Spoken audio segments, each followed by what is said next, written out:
इस चुनाव में कांग्रेस पार्टी के उम्मीदवार मेरे बड़े भाई श्री राहुल गांधी जी हैं। 20 सालों के लिए सोनिया गांधी जी ने, मेरी माता जी ने आपकी सेवा की है। उनकी तबीयत पिछले 1-2 सालों में थोड़ी ठीक नहीं रही, इसलिए जितना आना चाह रही थी वो आ नहीं पाई। तो उन्होंने तय किया कि उनके यहाँ से, आपके क्षेत्र से मेरे बड़े भाई लड़ेंगे। मेरे बड़े भाई ने बहुत संघर्ष किया है राजनीति में। शायद कोई ऐसे नेता होंगे इस पूरे देश में जिनके खिलाफ भाजपा के नेताओं ने, देश के प्रधानमंत्री ने इतना बड़ा आक्रमण किया हो।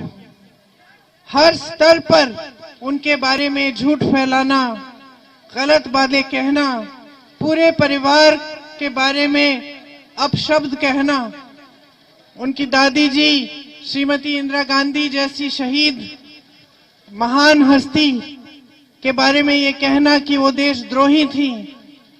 मेरे पिताजी राजीव गांधी जी शहीद हुए देश के लिए, उनके बारे में भी ये लोग बहुत झूठ फैलाए। उनके बारे में भी ये कहा कि वो देशद्रोही थे।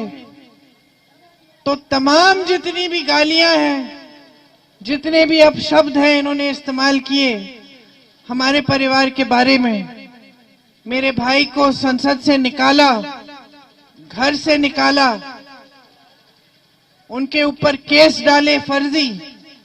कोई केस गुजरात में डाला, कोई बिहार में डाला, कोई कहीं और डाला, ताकि वो प्रताड़ित हो, ताकि उनको गुजरात जाना पड़े कचहरी, फिर बिहार जाना पड़े, फिर कहीं और जाना पड़े। लेकिन मेरे भाई पीछे हटे नहीं, इनके सामने झुके नहीं और इनसे डरे नहीं। शायद वही एक व्यक्ति है इस पूरे देश में जो लगातार इस देश की सच्चाई को उभार रहे हैं, जो लगातार किसानों की समस्याओं के बारे में बात कर रहे हैं, जो लगातार मजदूरों की समस्याओं के बारे में, गरीबों की समस्याओं के बारे में, मेरी बहनों के बारे में बात कर रहे हैं। शायद वो एक ही ऐसे नेता होंगे पूरे देश में जो इनके सामने झुके नहीं, पीछे नहीं हटे और जो संघर्ष करते रहे, चाहे कुछ भी किया भाजपा के बड़े से बड़े नेताओं ने उनके खिलाफ। तो आपके लिए यहाँ पर जो समर्पित हो रहे हैं, जो चुनाव लड़ने आ रहे हैं, वो एक ऐसे नेता हैं जो झूठ बोलना नहीं जानते, जो आपको गुमराह करना नहीं जानते, जो आपसे सच्चाई बोलेंगे हमेशा, और जहां जहां आपके साथ अन्याय होगा वहां आपके लिए न्याय की लड़ाई लड़ेंगे। आज देश में परिस्थितियां कुछ अजीब सी हैं।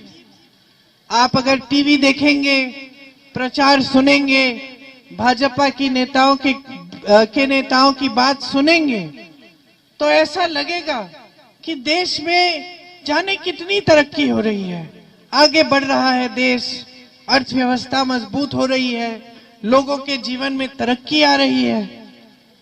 लेकिन जहां आप ये सब चीजें टीवी पे देख रहे हैं, उसी समय आपके जीवन में तो मुश्किलें बढ़ रही हैं।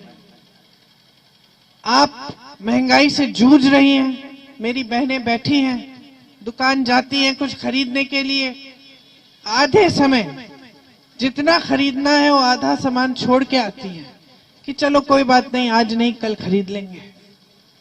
महंगाई इतनी है, कोई अगर 5 साल पहले हमें कहता कि गैस का सिलेंडर 1200 रुपए का हो जाता है, हम यकीन ही नहीं करते, मजाक करते कि क्या मजाक कर रहे हैं, कैसे हो सकता है। आज 1200 रुपए का सिलेंडर मिल रहा है, चीनी मिल ही नहीं रही है, मिट्टी का तेल नहीं मिल रहा है, सब्जी महंगी हो गई है, दाल महंगी हो गई है, सब कुछ महंगा हो गया है, सब पे जीएसटी लगी हुई है और आपके ऊपर टैक्स बढ़ती चली जा रही है। मेरे किसान भाई बैठे हैं, मेहनत करते हैं, लेकिन क्या दिया है सरकार ने? हर सामान पे जीएसटी भरनी पड़ रही है, कुछ सस्ता नहीं मिल रहा है, खेती से कमाई हो नहीं पा रही है, रात को बैठना पड़ता है। जहां जहां मैं जा रही हूं मुझे दिख रहे हैं मचानों पे रात को आप बैठते हो, आवारा पशुओं से अपने खेतों को बचाने की कोशिश करते हो। सरकार की तरफ से कोई प्रयास नहीं, कोई सहायता नहीं, कर्ज में डूब रहे हो। जब खेती खराब होती है, नुकसान होता है, ओलों की वजह से, बारिश की वजह से भुगतान नहीं मिलता, उपज होती है, उपज का सही दाम नहीं मिलता, खाद नहीं मिलती, सरकारी वितरण केंद्र बंद पड़े हैं, प्राइवेट में जाना पड़ता है, लंबी लंबी कतारें होती हैं, खड़े रहते हैं, कभी मिलती है कभी नहीं मिलती है।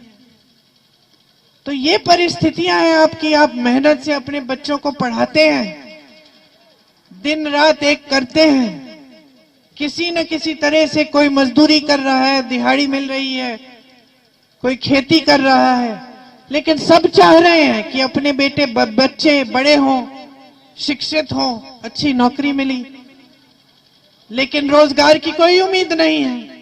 आज देश में 45 सालों में सबसे ज्यादा बेरोजगारी है।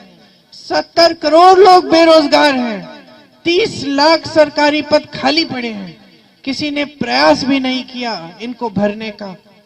परीक्षाएं देते हैं भर्ती की, घोटाले होते हैं, पेपर लीक होता है, नौजवानों का जीवन बर्बाद हो जाता है। ठहरते ठहरते की नियुक्ति होगी, पता नहीं चलता कि आगे बढ़ना है कि ठहरना है, और इसी असमंजस में साल पे साल गुजर जाता है। बच्चे 26-27 साल के हो जाते हैं, कोई नियुक्ति नहीं होती, कोई भर्ती नहीं होती। इस बीच भाजपा कैसी स्कीम निकालती है?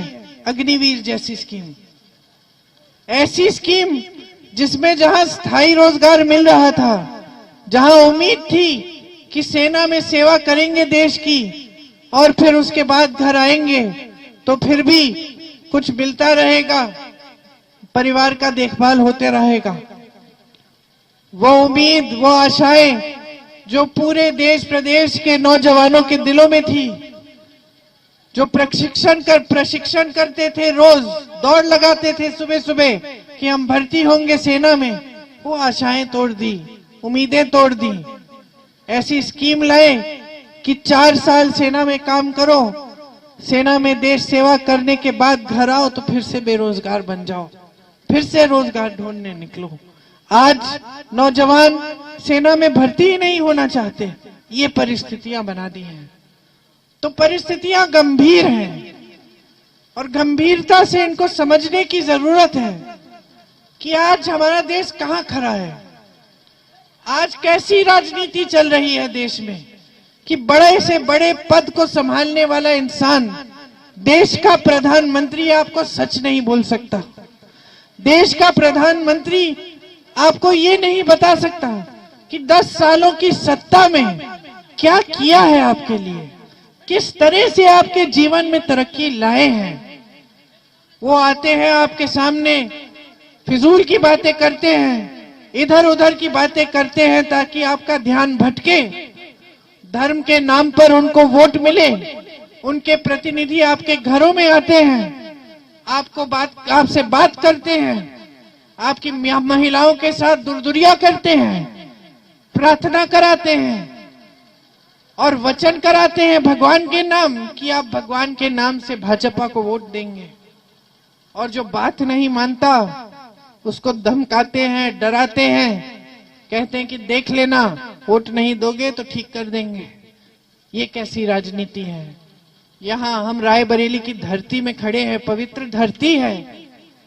यहाँ 103 साल पहले यहाँ के किसानों ने आंदोलन किया, शहीद हुए, नरसंहार हुआ उनका, 600-700 किसान शहीद हुए। अंग्रेजी साम्राज्य ने मार डाला लेकिन पीछे नहीं हटे। ये वो धरती है जिसने मोतीलाल नेहरू और जवाहरलाल नेहरू को पुकारा कि यहाँ का गरीब किसान आंदोलन कर रहा है इतने बड़े साम्राज्य के खिलाफ, देश को आजाद करने के लिए, तो वो यहाँ आए, पहली बार यहीं से गिरफ्तार होके गए। ये वो पवित्र धरती है जिसने जवाहरलाल नेहरू जैसे देशभक्त को राजनीतिक दिशा दिखाई।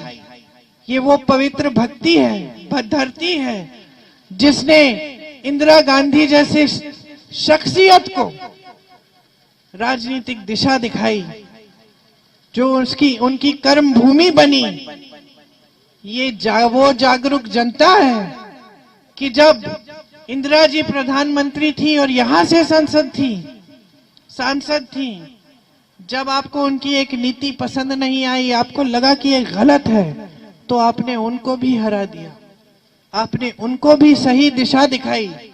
उन्होंने आत्मचिंतन किया कि मुझसे क्या गलती हुई कि मेरे से जनता नाराज है, और 3 साल बाद उन गलतियों को दुरुस्त करने के बाद आपके पास आई, आपने फिर से जिताया। ये वो पवित्र धरती है जो हमेशा इस देश के लोकतंत्र के लिए लड़ी है, खड़ी हुई है, जिसकी जनता हमेशा जागरूक रही है।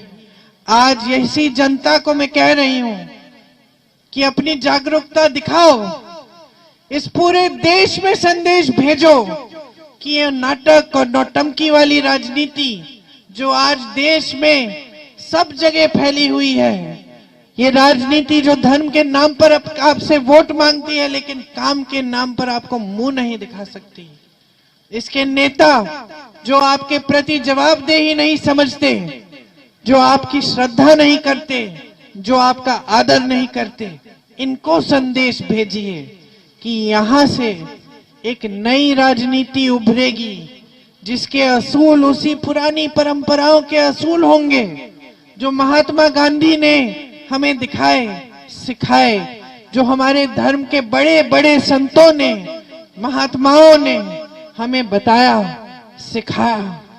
हम उसी परंपरा पे चलना चाहते हैं, सेवा की परंपरा, सत्य की परंपरा, जनता को सर्वोपरि रखने की परंपरा।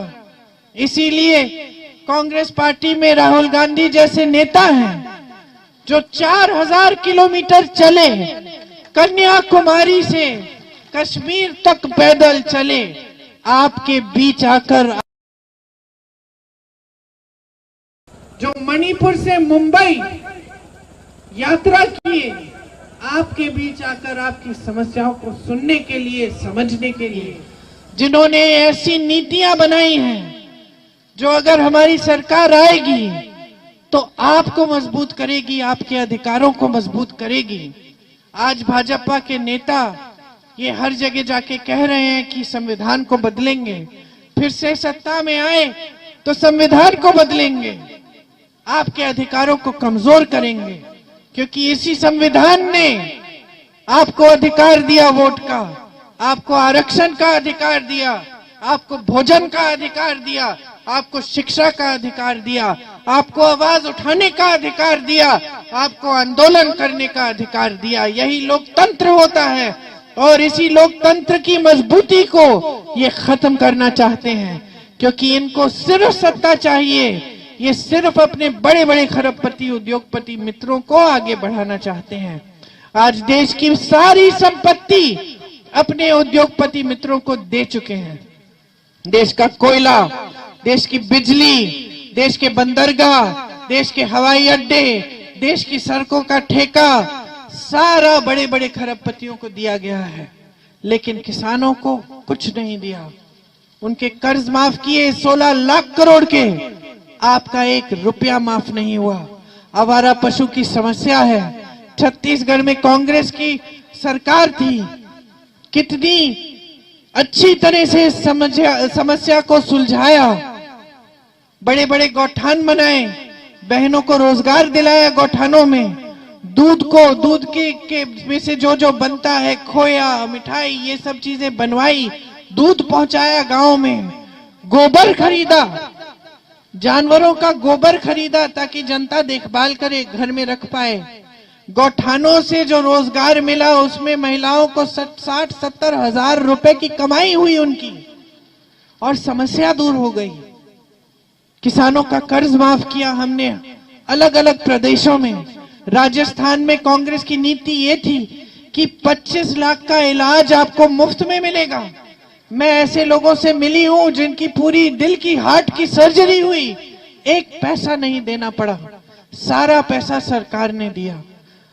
ये नीति बनाई है कांग्रेस ने।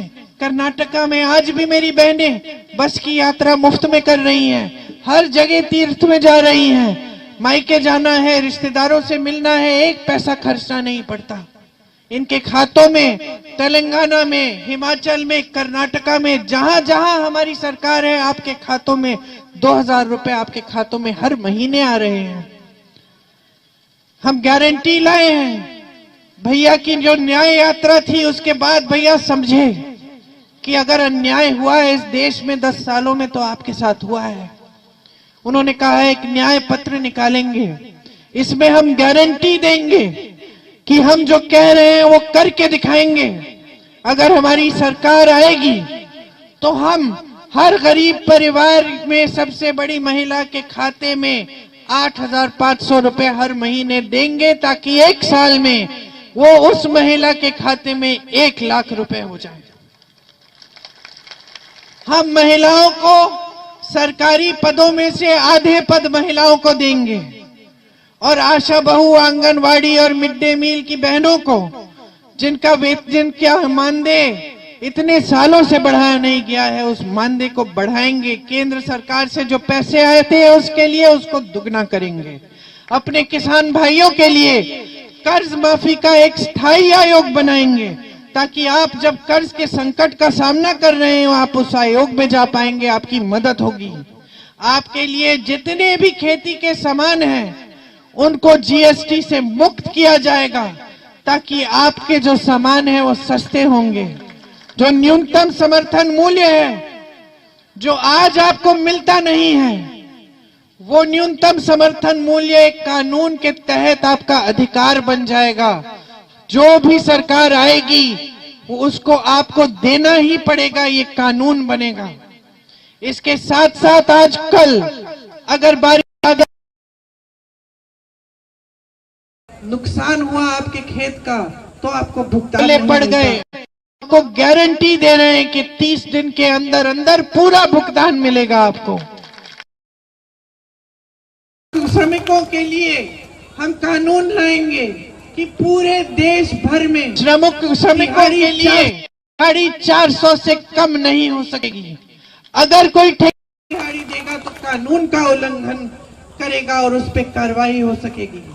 नौजवानों के लिए जो स्नातक पास हैं, भटक रहे हैं रोजगार ढूंढने के लिए, उनके लिए हम एक ऐसा प्रोग्राम लाएंगे जिससे उनका हुनर बनाने के लिए उनको काम दिया जाएगा, और उससे उनको सालाना कम से कम 1 लाख रुपए की कमाई होगी, जब तक उनका स्थायी रोजगार नहीं मिलेगा। 5,000 करोड़ का फंड बनाएंगे, जिससे अगर कोई नौजवान अपना कारोबार शुरू करना चाहे या छोटा यूनिट शुरू करना चाहे उसको सुविधा मिलेगी। और जो पेपर लीक होते हैं उनके खिलाफ एक सख्त कानून लाएंगे, ताकि जहां जहां पेपर लीक होगा वहां कार्रवाई होगी। जॉब का कैलेंडर बनेगा, जिसमें नियुक्ति का दिन, पेपर का दिन, जिस दिन पेपर होगा, रिजल्ट आएगा, सब पहले से तय होगा। और कोई अधिकारी कोई उसके साथ छेड़छाड़ करेगा, इधर उधर करेगा, तो उस पर सख्त कार्रवाई होगी। 30 लाख सरकारी पद आज नरेंद्र मोदी जी की सरकार में खाली पड़े हुए हैं। उन पदों को हम भरेंगे और तमाम ऐसी स्कीमें लाएंगे जिससे आपका पैसा वापस आपके हाथों में मिलेगा। आपको आज इस देश की सारी संपत्ति, सारी नीतियां सिर्फ कुछ खरबपति मित्रों के लिए, जो प्रधानमंत्री जी के मित्र हैं, उनके लिए बनाई जा रही हैं, उनको दी जा रही हैं। इसीलिए देश की नीतियां बदलनी है, देश में एक ऐसी सरकार लानी है जो आपके लिए काम करके दिखाए। जो जवाबदेही होती थी इंदिरा जी के समय, राजीव जी के समय, हमारी सरकारों के समय, कि अगर नेता आपके सामने आता था प्रचार करने के लिए तो मजबूरी थी कि काम गिनाता था कि हमने सड़क बनाई, हम ITI लाए, हम एम्स लाए, हम NTPC लाए, रेल कोच फैक्ट्री लाए, हम अमेठी में BHEL लाए, HAL लाए। ये बातें बतानी जरूरी थी, जवाबदेही थी जनता के प्रति। उस समय कोई आके आपको कहता कि भगवान के नाम शपथ लो और हमें वोट दो, आप भगा देते। आप कहते भगवान के नाम आपको वोट नहीं मिलेगा, हम भगवान की पूजा करेंगे, आपकी नहीं, आप हमारा काम करिए। आपने बड़े बड़े प्रधानमंत्रियों को रास्ता दिखाया। इंदिरा जी आपके घर घर में गई, आज भी मैं किसी घर में जाती हूं, किसी दूर दराज इलाके में, सोनभद्र के कोने में एक गांव में गई, एक महिला थी वहां पे बुजुर्ग, उसने मुझे बताया, बेटा जो खीर खिला रही हूं ना, ऐसे ही खीर मैंने आपकी दादी के लिए बनाई। उस समय जब साधन नहीं थे, शायद सड़कें भी नहीं थी वहां, मेरे मन में आया कि कैसे पहुंच गई दादी जी यहां, लेकिन पहुंची। मैं अपने पिताजी के साथ अमेठी के गांव गांव में घूमी और गांव गांव में सवाल उठाते,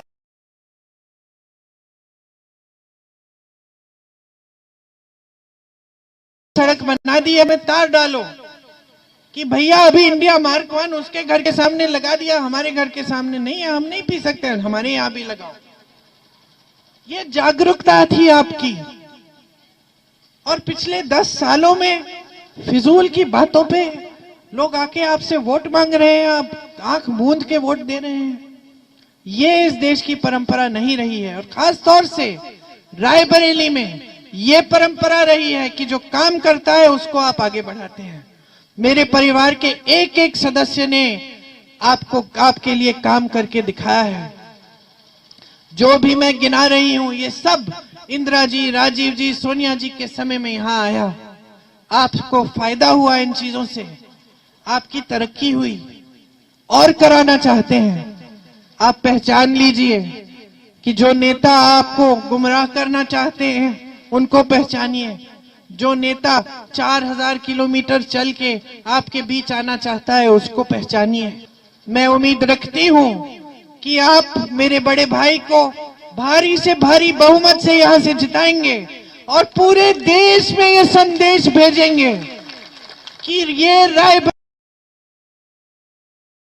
धरती है, यहां से आजादी की लड़ाई शुरू हुई, यहां से राजनीतिक दिशा हमेशा दिखाई दी। हम आज कह रहे हैं, हम ये नरेंद्र मोदी जी की झूठों की और नौटंकी की सरकार नहीं चाहते। हम चाहते हैं सच्चाई, हम सत्य चाहते हैं, हम अपनी तरक्की चाहते हैं। हम चाहते हैं कि हमारे बच्चों का भविष्य मजबूत बने, हमारे देश का विकास हो, हमारे क्षेत्र में विकास हो और हमें ऐसे नेता मिले जो हमारे लिए समर्पित हो। आपने बहुत ध्यान से मेरी बातें सुनी, इनको भूलिएगा मत। अभी चुनाव के लिए काफी दिन है, 20 तारीख को आप जाएंगे वोट डालने के लिए। उस समय मेरी बातों को याद रखना और याद रखना कि आपका ये जो वोट है आपके अपने पक्ष में जाना चाहिए, जहां आपका फायदा है, जहां आपका काम हो रहा है, जहां आपकी तरक्की हो रही है। बहुत बहुत धन्यवाद। एक बार मेरे साथ जोर से बोलिए, राहुल गांधी।